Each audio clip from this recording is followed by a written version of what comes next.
بسم الله الرحمن الرحيم إن الحمد لله نحمده ونستعينه ونستغفره من يهده الله فلا مضل له ومن يضلل فلا هادي له وأشهد أن لا إله إلا الله وحده لا شريك له وأشهد أن سيدنا ونبينا وحبيبنا وشفيعنا وقرة أعيننا محمدًا عبده ورسوله صلى الله تبارك وتعالى عليه وعلى آله وأصحابه وأزواجه وذريته وبارك وسلم تسليمًا كثيرا. أما بعد فأعوذ بالله من الشيطان الرجيم. بسم الله الرحمن الرحيم. لقد كان لكم في رسول الله أسوة حسنة لمن كان يرجو الله واليوم الآخر وذكر الله كثيرا. سبحان ربك رب العزة عما يصفون وسلام على المرسلين والحمد لله رب العالمين. اللهم صل على سيدنا محمد وعلى آل سيدنا محمد وبارک وسلم. میرے محترم دوستو اور بھائیو عزیزو، دنیا میں رہنے والے ہر انسان کی کوئی پسند ضرور ہوتی ہے، اور اس کا کوئی آئیڈیل ہوتا ہے، کوئی اس کا رول ماڈل ہوتا ہے، کوئی اس کی پسندیدہ شخصیت ہوتی ہے، اور پھر وہ اسی کو دیکھ کے زندگی گزارتا ہے، اور اپنی زندگی کے نشیب و فراز میں، اپنی زندگی کے دکھ سکھ میں، اپنی زندگی کے عروج و زوال میں وہ اپنے آپ کو ان کا پیروکار اور تابعدار بنانے کی کوشش کرتا ہے. یہ ہر انسان کے ساتھ ہے، چاہے اس کا ادراک ہو چاہے اس کا ادراک بھی نہ ہو. غیر شعوری طریقے سے بھی انسان کسی نہ کسی کے پیچھے چل رہا ہوتا ہے، غیر شعوری طریقے سے کسی نہ کسی کے نقش قدم پر چل رہا ہوتا ہے. پھر انسان جو کسی کو اپنا آئیڈیل بناتا ہے تو اس میں وہ کسی خوبی کی وجہ سے وہ اس کو یہ درجہ دیتا ہے. کسی کا علمی مقام اس کو اچھا لگ جاتا ہے، اور کسی کا حسین و جمیل ہونا، اس کا رنگ و روپ اسے اچھا لگتا ہے. کسی کے ایکشن، کسی کا اسٹائل، کسی کا بات کرنے کا انداز، کسی کی آواز، کسی کے اخلاق، یہ اس کو اچھے لگتے ہیں. پھر وہ اس کو اپنا آئیڈیل بنا لیتا ہے، یعنی اس کو اپنے دل دماغ میں سمو لیتا ہے، اور ہر بات میں اس بات کی اسے تلاش رہتی ہے کہ وہ یہاں ہوتا تو کیا کرتا، لہٰذا میں نے بھی وہی کرنا ہے. دنیا کے سارے آئیڈیل اگر جمع کر لیے جائیں، جتنے انسان ہیں اتنے آئیڈیل ہیں، جتنے انسان ہیں اتنے رول ماڈل ہیں. اب سب کے سب کو اگر اکٹھا کیا جائے، سب کے سب کو اکٹھا کیا جائے، سب کے سب کو جمع کیا جائے، تو دنیا کے جتنے پسندیدہ لوگ ہیں، جتنے آئیڈیلز ہیں، اگر ان سب کو جمع کیا جائے اور ان کو اچھی طرح ٹٹولا جائے تو ان میں ہزارہا ہمیں خامیاں نظر آئیں گی اگر ہم نظر انصاف کے ساتھ ان میں غور کریں گے. اندھا دھند نہیں، عاشق جنونی بن کر نہیں، عدل کی اینک لگا کے اگر ہم اپنی تمام پسندیدہ شخصیت کو کریدنے کی کوشش کریں گے، ان کو ٹٹولیں گے، ان میں انتہائی گہرائی کے ساتھ ہم غور کریں گے تو ہمیں سے مراد آج کل کی دنیا، ہمیں سے مراد نوجوان نسل، ہم سے مراد یہ ہماری نیو جنریشن، اگر ہم اپنے سارے آئیڈیلز کو جمع کر لیں اور ان میں سے ایک ایک کو عدل کی اینک کے ساتھ ٹٹولنا شروع کریں تو ان میں ہزارہ خامیاں ہمیں نظر آئیں گی، اور ہمیں اس پہ شرم آئے گی کہ ہم نے کس کو آئیڈیل بنا لیا۔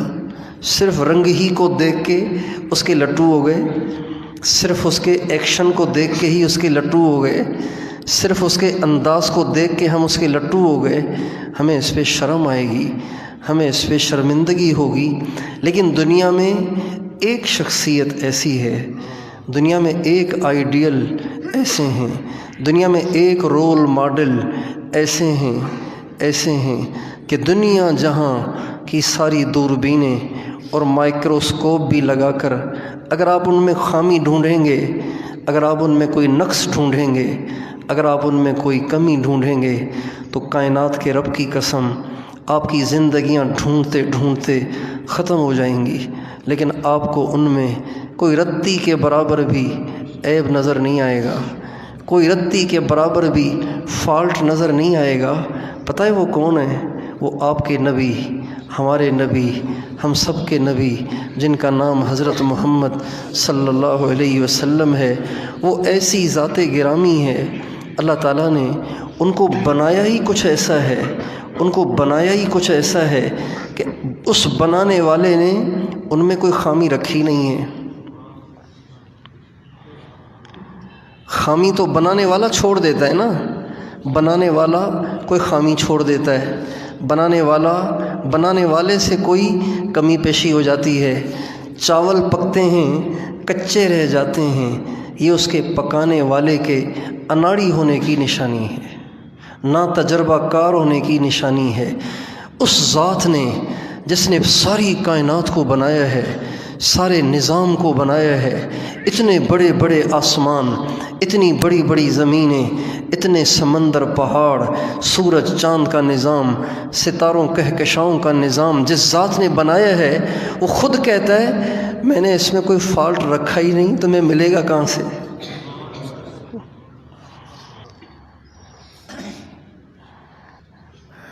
وَأَحْسَنَ مِنْكَ لَمْ تَرَ قَطُّ عَيْنِي وَأَجْمَلَ مِنْكَ لَمْ تَلِدِ النِّسَاءُ۔ یہ حضرت حسان ابن ثابت ہمارے نبی کے شاعر تھے، ہمارے نبی ان سے بہت محبت کرتے تھے۔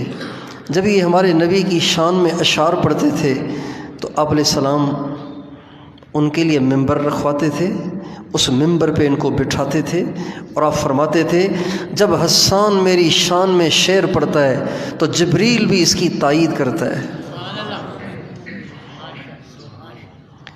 تو وہ فرماتے ہیں وَأَحْسَنَ مِنْكَ لَمْ تَرَ قَطُّ عَيْنِي وَأَجْمَلَ مِنْكَ لَمْ تَلِدِ النِّسَاءُ۔ اے میرے نبی، آپ سے زیادہ حسین کسی آنکھ نے نہیں دیکھا ہوگا، آپ سے زیادہ جمال والا کسی ماں نے کبھی جنا نہیں ہوگا۔ خلقت مبرأ من کل عیب کأنک قد خلقت کما تشاء۔ یا رسول اللہ، اللہ تعالیٰ نے آپ کو ایسا بنایا ہے کہ آپ میں کوئی عیب نام کی چیز رکھی نہیں ہے۔ آپ اپنے نبی کی سیرت پڑھیں گے نا، اپنے نبی کی سیرت پڑھیں، زلفوں سے لے کے پاؤں کی ایڑی تک ہر چیز کو بتایا گیا ہے، بتانے والوں نے بتایا ہے، عاشقوں نے اپنے نبی کی ہر چیز کو نوٹ کیا اور اسے امت تک پہنچایا۔ کیوں پہنچایا؟ کبھی سوچا اسے کہ اس شاک نے عیسیٰ علیہ السلام کے جسم اطہر کی تفصیل تو نہیں بتائی گئی، موسیٰ علیہ السلام کے جسم اطہر کی تفصیل تو نہیں بتائی گئی، اور ابراہیم علیہ السلام کے جسم اطہر کی تفصیل تو نہیں بتائی گئی، نوح علیہ السلام کے جسم اطہر کی تفصیل تو نہیں بتائی گئی، آدم علیہ السلام کے جسم اطہر کی تفصیل چھوٹی چھوٹی باتیں، چند چند باتیں تو آئی ہیں، تفصیل نہیں بتائی گئی۔ کیوں؟ اللہ کو پتہ ہے کہ اس امت میں ایسے کم عقل لوگ بھی پیدا ہوں گے جو ایسے کے ہوتے ہوئے کسی اور کو آئیڈیل بنائیں گے۔ اس لیے اللہ تعالیٰ نے ایک جماعت کو مقرر کر دیا، ایک جماعت کے دل میں ڈالی، اس جماعت نے یہ بیڑا اٹھایا کہ اپنے نبی کی زلفوں سے لے کے ایڑی تک پورے جسم اتھر کی ہر چیز کا ایسا نقشہ کھینچا ہے کہ کوئی یہ نہیں کہہ سکتا کہ میں نے حضور کو دیکھا ہی نہیں تو میں کیا جانتا کہ حضور کیسے تھے۔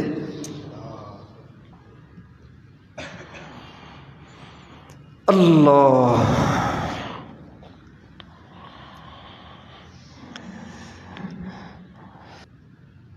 بڑی عجیب بات کہی ہے مولانا روم نے، لا يمكن الثناء كما كان حقه۔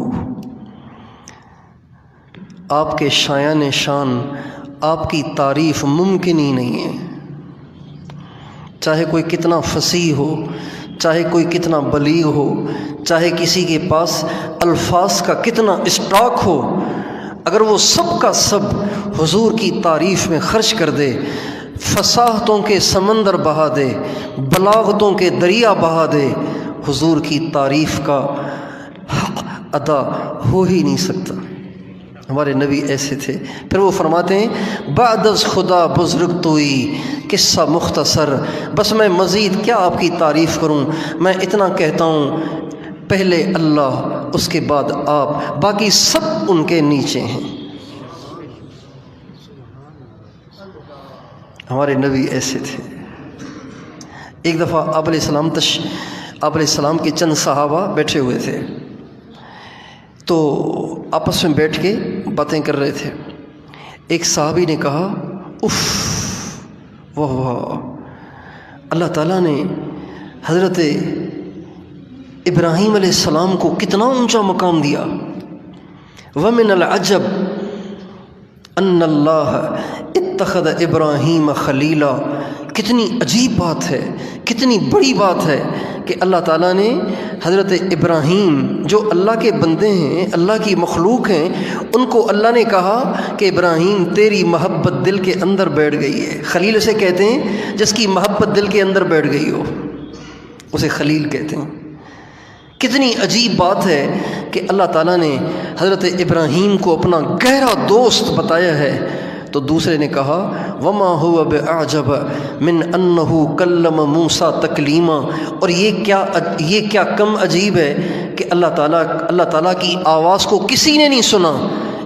حضرت موسیٰ علیہ السلام وہ واحد ہستی ہیں کہ جن سے اللہ نے براہ راست کلام کیا، وہ اللہ پاک کی آواز کو سنتے تھے، اللہ سے باتیں کرتے تھے۔ یہ کتنی بڑی عزت کی بات ہے۔ تو تیسرے نے کہا یہ بھی عجیب بات ہے، لیکن یہ بھی تو کم نہیں ہے نا کہ اللہ تعالیٰ نے حضرت عیسیٰ علیہ السلام کو روح اللہ اور کلمۃ اللہ فرمایا۔ چوتھے نے کہا یہ بھی بہت عجیب بات ہے، لیکن یہ بھی تو کم نہیں ہے کہ اللہ تعالیٰ نے حضرت آدم کا ساری دنیا کے انسانوں پہ انتخاب فرمایا، ان کو ساری دنیا کا باپ بنایا۔ یہ ساری باتیں آپس میں کہہ رہے ہیں اور ہمارے نبی پاس کھڑے ہوئے سن رہے ہیں، اور صحابہ کو پتہ نہیں ہے کہ آپ علیہ السلام تشریف لے آئے ہیں۔ جب یہ ساری باتیں کہہ چکے اور یہ انبیاء کے فضائل دہراتے حضرت آدم پہ پہنچے، تو آپ علیہ السلام کا ان کو احساس ہو گیا کہ آپ علیہ السلام کھڑے ہوئے ہیں، تو ایک دم سارے چھٹک گئے۔ آپ نے فرمایا لقد سمعت کلامکم وعجبکم، میں تمہاری باتیں بھی سنتا رہا، تمہارے تعجب کو بھی دیکھتا رہا۔ تم نے کہا ابراہیم خلیل ہیں، وہ بالکل ایسے ہی ہیں۔ تم نے کہا موسیٰ کلیم ہیں، وہ بالکل ایسے ہی ہیں۔ تم نے کہا عیسیٰ روح اللہ اور کلمۃ اللہ ہیں، وہ ایسے ہی ہیں۔ تم نے کہا آدم کا ساری دنیا پر انتخاب ہوا، وہ ایسے ہی ہیں۔ الا وانا حبیب اللہ ولا فخر، لیکن کان کھول کر سنو، میں اللہ کا محبوب ہوں۔ محبوب سے بڑا تو کوئی نہیں ہوتا نا۔ اللہ وَأَنَا حبیب اللہ ولا فخر، کان کھول کر سنو، میں اللہ کا حبیب ہوں، مجھے اس پہ غرور نہیں ہے، میں اس پہ فخر نہیں کرتا ہوں، میں تو تمہیں حقیقت سے آشنا کرنا چاہتا ہوں، کہیں تم دھوکے میں رہو۔ پھر آپ نے فرمایا اللہ وَأَنَا سید الاولین والآخرین، کان کھول کر سنو، میں پہلوں کا بھی سردار ہوں، میں بعد والوں کا بھی سردار ہوں، لواء الحمد بیدی یوم القیامہ، قیامت کے دن اللہ کا جھنڈا میرے ہاتھ میں ہوگا، اور آدم علیہ السلام سے لے کے قیامت تک کا آخری انسان میرے جھنڈے کے نیچے کھڑا ہوگا۔ اللہ نے ہمیں کتنے اچھے نبی دیے ہیں، کتنے بڑے نبی دیے ہیں۔ آج سے 2000 سال پہلے پیدا ہوتے تو کسی اور نبی کی امت ہوتے۔ پتہ نہیں یہاں کون سے نبی آئے تھے، ملتان میں پتہ نہیں کون آئے تھے، ان کے نبی ان کے امتی ہوتے، چونکہ عیسیٰ علیہ السلام تو بنی اسرائیل کے نبی تھے، بنی اسرائیل کے علاوہ اوروں کے نبی نہیں تھے، تو یہاں تو بنی اسرائیل نہیں تھے، پتہ نہیں ہم کس کے امتی ہوتے۔ اللہ تعالیٰ نے یہ کتنا بڑا کرم کر دیا کہ ہمیں ایسے زمانے میں پیدا کیا جو زمانہ حضرت محمد صلی اللہ علیہ وسلم کی امت کا زمانہ ہے۔ اچھا آپ سوچیں گے کہ تو کیا ہوا اگر ہم حضور کی امت میں ہو گئے تو کیا ہوا، اس سے کون سے ہمیں پر لگ گئے ہیں؟ وہی کھاتے ہیں پیتے ہیں گھومتے ہیں پھرتے ہیں، سب کچھ وہی ہے، اس سے فرق کیا پڑا؟ موسیٰ علیہ السلام کے امتی ہوتے، ابراہیم علیہ السلام کے امتی ہوتے، عیسیٰ علیہ السلام کے امتی ہوتے، یا حضور کے امتی ہیں، فرق کیا پڑا؟ فرق کیا پڑا؟ فرق پڑا ہے، بہت بڑا فرق پڑا ہے، بہت بڑا فرق پڑا ہے، بہت بڑا فرق پڑا ہے۔ آپ علیہ السلام فرماتے ہیں ان الجنت حرمت علی الانبیاء حتی ادخلها، سارے نبیوں پہ جنت حرام ہے جب تک میں نہ جاؤں، وَإِنَّهَا لَمُحَرَّمَةٌ عَلَى الْأُمَمِ حَتَّى تَدْخُلَهَا أُمَّتِي، اور ساری امتوں کے سارے ولیوں پہ جنت حرام ہے جب تک میری امت کے گناہ گار نہ چلے جائیں۔ پچھلی امتوں کے صدیاں عبادت کرنے والے بھی گیٹ پہ کھڑے کر دیے جائیں گے۔ ذرا آپ ٹھہریں، ایک طرف ہو جائیں، ابھی محمد کے گناہ گار امتیوں کو آنے دیں، ان کو جانے دیں۔ جنت کا افتتاح جس امت سے ہوگا وہ کسی اور نبی کی امت نہیں ہوگی، وہ میں اور آپ ہوں گے۔ اور جب قیامت کا دن ہوگا نا، تو قیامت کے دن جو پکارا جائے گا نا، جو پکارا جائے گا وہ قوموں کے لحاظ سے نہیں پکارا جائے گا۔ ہاں جی، راجپوت کہاں ہیں؟ ایک طرف ہو جاؤ۔ ارائیں کہاں ہیں؟ ایک طرف ہو جاؤ۔ سہو کہاں ہیں؟ ایک طرف ہو جاؤ۔ اور کون سی قوم ہے یہاں پہ؟ قریشی کہاں ہیں؟ ایک طرف آ جاؤ۔ شیخ کہاں ہیں؟ ایک طرف ہو جاؤ۔ کھوکھر کہاں ہیں؟ ایک طرف ہو جاؤ۔ ایسے نہیں کہا جائے گا۔ میمن کہاں ہیں؟ ایک طرف ہو جاؤ، یہ نہیں کہا جائے گا۔ پختون کہاں ہیں؟ پنجابی کہاں ہیں؟ سرائکی کہاں ہیں؟ یہ نہیں کہا جائے گا، بلکہ ہر نبی کا نام لیا جائے گا اور اس کے ساتھ امت کی اضافت کر کے پکارا جائے گا۔ کہاں ہے نوح اور ان کی امت؟ ایک طرف ہو جاؤ۔ کہاں ہیں ابراہیم اور ان کی امت؟ ایک طرف ہو جاؤ۔ کہاں ہیں عیسیٰ اور ان کے ماننے والے؟ ایک طرف ہو جاؤ۔ کہاں ہیں موسیٰ اور ان کے ماننے والے؟ ایک طرف ہو جاؤ۔ بتائیے کتنے بڑے اعزاز کی بات ہے کہ میرے اور آپ کے لیے جب قیامت کے دن اعلان ہوگا تو کہا جائے گا این الامۃ الامیۃ ونبیھا، کہاں ہے نبی امی اور کہاں ہے ان کی امت؟ وہ ایک طرف ہو جاؤ۔ کتنے بڑے اعزاز کی بات ہے۔ ہمارے نبی کی جو ہمارے نبی علماء کہتے ہیں کہ نبی کریم صلی اللہ علیہ وسلم کی شان کو اللہ نے دنیا میں کھولا ہی نہیں، یہ قیامت میں کھلے گی۔ آپ کی شان کو اللہ نے دنیا میں نہیں کھولا، یہ قیامت میں کھلے گی۔ اللہ کھولیں گے اور دکھائیں گے ساری دنیا کو کہ محمد مجھے کتنا پیارا ہے۔ اللہ کھولیں گے اسے۔ کیسے کھولیں گے؟ حدیث میں آتا ہے کہ اللہ تعالیٰ محشر کا میدان قائم ہوگا اور جنت جہنم کے فیصلے ہوں گے۔